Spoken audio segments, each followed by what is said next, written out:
அக்கா நேரடியாக அன்னதானம் வழங்க வந்திருக்காங்க.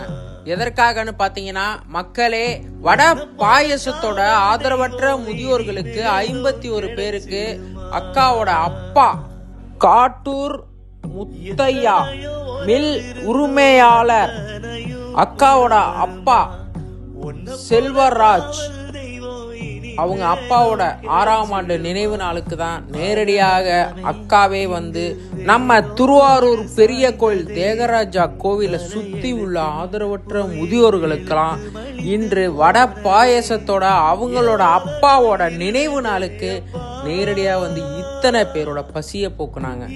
இத்தனை பேர் பசியை போக்குன, இத்தனை பேர் வயிற குளிர வச்ச அக்காவோட பிள்ளைங்க, அவங்க குடும்பம், அவங்க கணவர், அக்கா எல்லோருமே நல்லா இருக்கணும்னு மனதார வாழ்த்துவோம். மக்களே, எல்லோருமே சாப்பாடை வாங்கிட்டு வாழ்த்துனாங்க.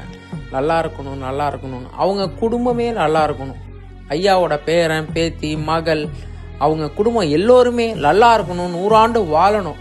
ஏன்னா இந்த உலகத்துல எவ்வளவுதான் சொத்து வேணா சேர்த்து வைக்கலாம் மக்களே, ஆனா இன்னைக்கு ஒருவேளை சாப்பாடு அவங்க இத்தனை பேரோட பசியை போக்குனாங்களே, அவங்க வைத்த குளிர வச்சு அந்த குடும்பமே நல்லா இருக்கணும்.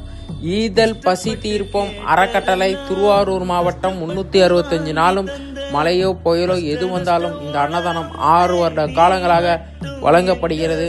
தயவு செஞ்சு ஷேர் பண்ணுங்க, உங்களால் முடிஞ்சவங்களுக்கு ஷேர் பண்ணுங்க. யாராவது பார்த்துட்டு நாளைக்கு அன்னதானம் வழங்குவாங்க. நல்லதே நினைப்போம், நல்லதே நடக்கும்.